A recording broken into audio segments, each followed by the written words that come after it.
Good morning, I'm Tom Oberg. I'm an oculofacial plastic surgeon in Salt Lake City, Utah. And today we're going to cover the basics of an orbital exam. All right, hi Meg, I'm Tom. Hi. Nice to meet you. All right, so we're going to start just like any regular ophthalmology exam with our core 5, vision, pressure, pupils, motility, and visual fields. Okay, so do me a favor, cover your left eye with your left hand. And I'm just making sure that she isn't cheating and that her hand's totally covering her eye. If you have an occluder available, that's also an easy way to do it. Okay, so just with your right eye, tell me what the smallest line is that you can see on the chart. Very good. Okay, and now switch. And now same thing with the left eye. Good. Okay, so if a patient is able to see 20/40 or better, we kind of let it go at that. If they're seeing less than 20/40, excuse me, I'll use the pinhole occluder to see if there's a refractive error involved. Next thing I'm going to do is check your pupils, okay? So I have a very bright light, I apologize. So I'm going to have the patient focus at distance so that we're not inducing an accommodative reflex and creating pupillary constriction. So the gray light switch, do your best to just stay focused on the gray light switch. Try not to switch to me and focus on the light, okay? So just kind of try to focus on staring off into the distance.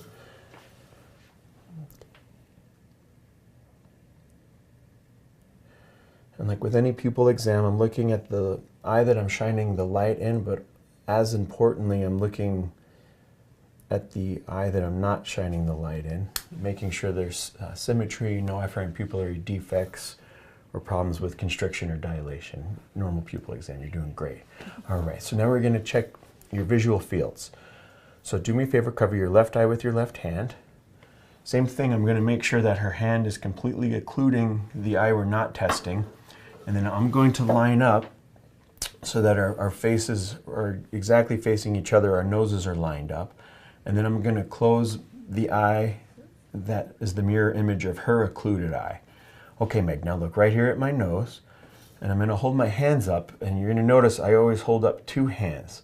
A patient's natural tendency is if you put up one hand, they're going to move their eye to look at that hand, and that can give you a false reading because that's sort of a way for them to cheat because they see the quick movement and they focus, and then they see what fingers you're holding. So by holding up 2 hands, it kind of forces them to stay straight ahead and focused. So you're doing great. Look right at my nose and tell me how many fingers I hold up.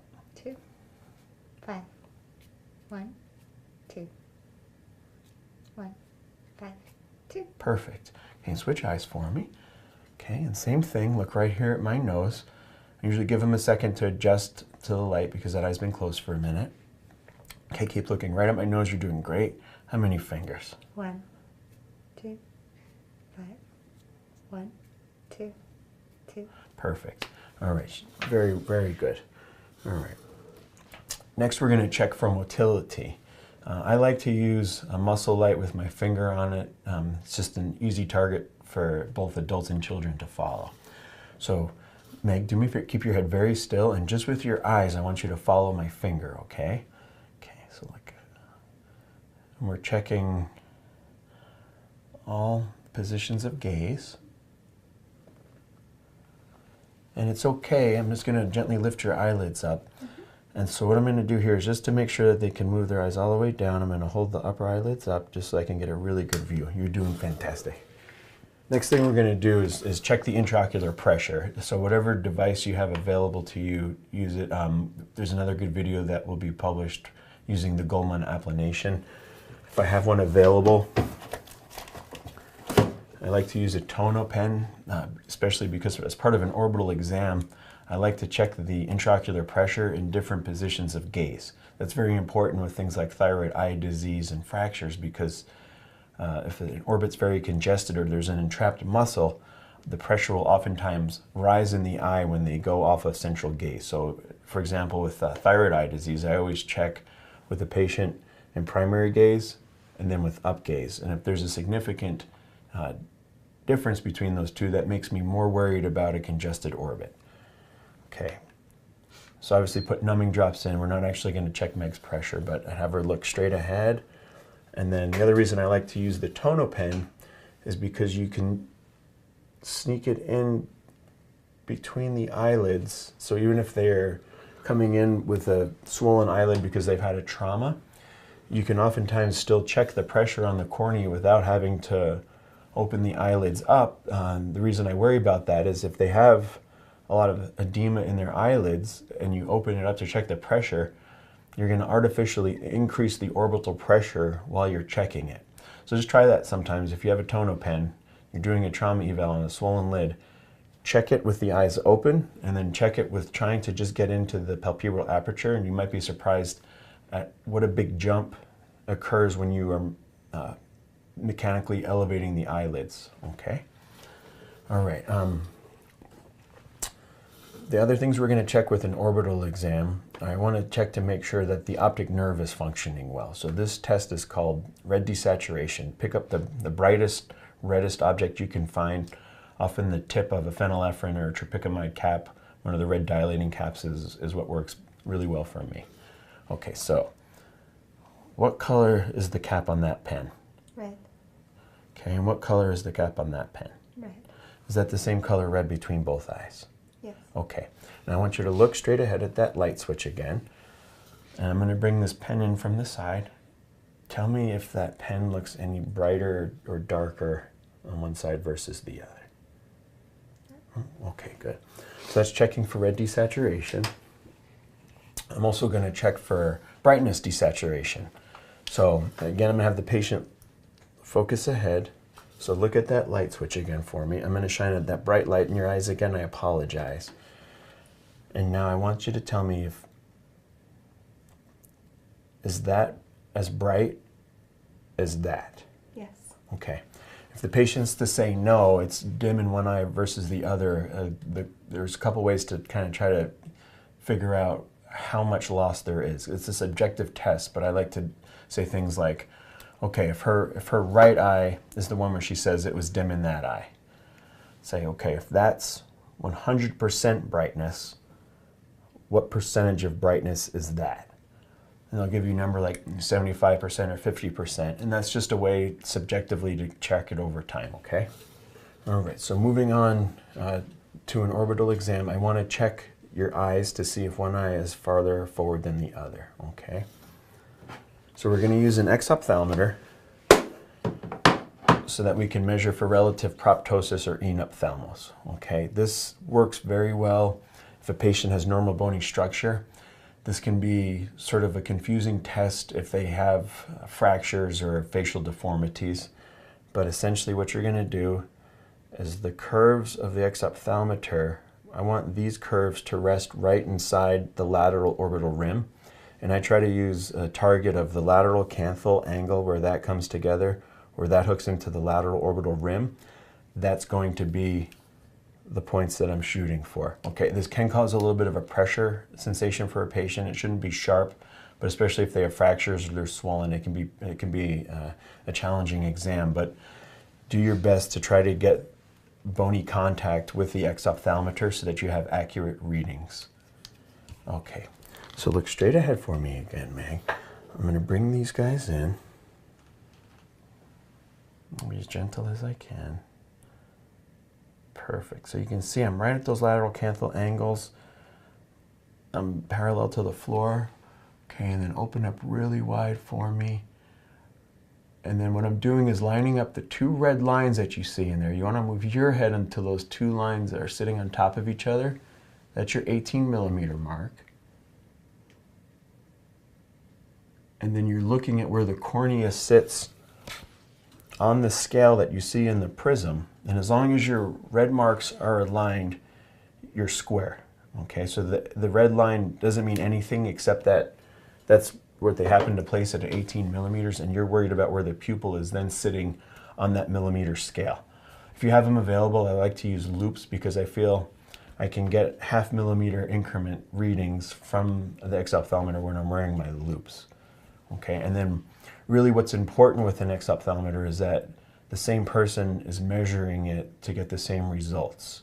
Okay, so I might get a different base than another doctor, but it's more important for me in my records that I keep my base the same, and then I can kind of track changes that way. Okay, all right, the next thing I want to do is gently press on your eyes. Okay, so in an orbital exam, you also want to check for retropulsion. Now that's really important if you have a trauma patient, you're worried about a retrobulbar hemorrhage, you have a thyroid patient, you're worried about a congested orbit, or you have any sort of an orbital tumor and you want to make sure that there isn't congestion in the orbit. Okay, so gently close your eyes for me. And then just with my thumbs, I'm just going to gently press on the eyes. And you'll be surprised at how sensitive your thumbs will be in picking up differences in pressure. And if there's a retrobulbar hemorrhage, it'll be as firm as a rock. If there's a tumor, it should be harder to press in. The same thing with thyroid eye disease. It's a good base measurement, and it's also a good way to track changes over time. So you didn't have any difficulties with retropulsion, so far right now your orbital exam is perfect. All right, so moving on to sort of a fracture exam or a trauma patient, we're going to check to make sure that the bony rims are intact. Okay, so again with my thumbs, I'm going to start at the superior orbital rims, feeling for crepitus over the nasal bridge. Okay, and then I'm going to go from here to the superior orbital rims, and I'm just going to move my thumbs out. I like to do it at the same time on both sides so that I can appreciate if there is a difference. A lot of times you can feel a supraorbital notch, or somebody will have unique frontozygomatic sutures that are easier to palpate, but if it's the same between both, obviously it's less concerning. I do pay special attention to the frontozygomatic suture region because that's a weak point. And oftentimes with ZMC or tripod type fractures, you'll feel displacement in that area. And I work around to the lateral canthus, and then I come down across the medial rim. And again, just palpating and feeling for any step-offs or irregularities in the contour. Okay, so that's great. I don't feel any problems there. Next thing we're going to do is check your facial sensation. Okay, so we want to look for V1, V2, V3, make sure that those are all intact and symmetric. So I'm just going to lightly touch your skin. I want you to tell me if that feels the same on both sides, okay? Yeah. Feels the same, good. Yes. Okay, so here I check the V1 distribution, V2, and then V3. Does that feel the same? Yeah. Perfect. Okay, so far everything's looking really good. Now I want to check for facial strength to see if there was any facial nerve injuries. So lift your eyebrows as big as you can for me. Scrunch those down, good. And now squeeze your eyes as tight as you possibly can and don't let me open them, okay? Good, she has good healthy strength. So that's important for traumas, for strokes, and also very important when you're doing an eyelid surgery evaluation. A lot of people have had Bell's palsy and it's resolved over time by appearances, but when you check the orbicularis strength, you might find that it's decreased significantly compared to the unaffected side. And that's something good to know before you do a blepharoplasty surgery to make sure you're not going to induce any lag of thalamus postoperatively. Okay? And then I want you to do me a favor, clench your teeth like that. Does your jaw feel aligned? Mm-hmm. Okay. Any pain when you bite down on your jaw? Mm-mm. No? Okay. All right, and so when I'm doing a facial fracture exam, I'm also going to check for instability or movement in the maxilla. So excuse me 1 second while I put on a glove.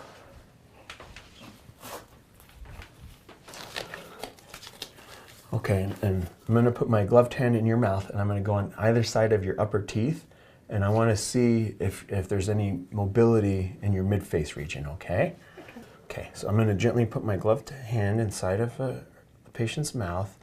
I'm going to go on either side of the upper teeth, and I'm just basically gently wiggling the maxilla back and forth. If there's a lot of instability, you'll feel it, and that will help guide your surgical decision making and also be a reminder for you to make sure that the patient follows a soft diet so that they don't induce further instability until we have a chance for the fractures to heal.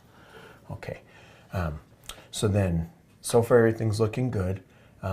the one other test that we want to really do with an orbital patient, especially if there's concern for an orbital tumor and you want to see if it's vascular or not, there are two things we want to do.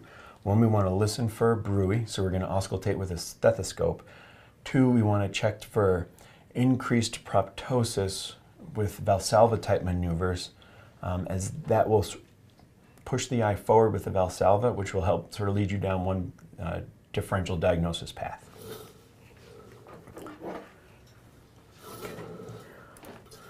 All right, so with the stethoscope, you're actually going to put the stethoscope over a closed eyelid and then listen. And if you hear a bruit, it's a very concerning finding and you want to get imaging as soon as possible, okay?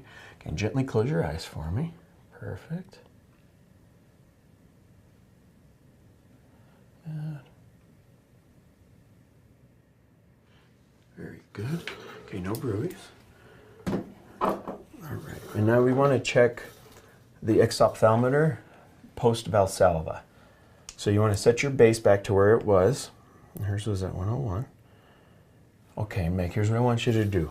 I want you to pinch your nose, and then I'm going to have you lean forward and pretend like you're blowing up a balloon or trying to make your ears pop. Basically what I want to do, I want to see your face get red. Okay, so that will mean that we're building up a lot of vascular pressure in your face, okay? So lean over and then blow out and really bear down, use your stomach and everything, because so you see her face is turning red. That's perfect. If they'll tolerate, I'll have them do it for up to 20 seconds. I have my exophthalmometer ready to go and have them look straight ahead. I'm going to put it right back and I'm going to look at the eye that I'm worried about first. Okay, and look straight ahead. I want the center of that cornea right on the line, making sure I'm parallel to the floor. Good. Okay, and there's no increase in proptosis or or change in the measurement, so you're doing great. Thank you for watching. Once again, this is Tom Oberg, oculofacial plastic surgeon in Salt Lake City. I hope you found this video helpful. All the best.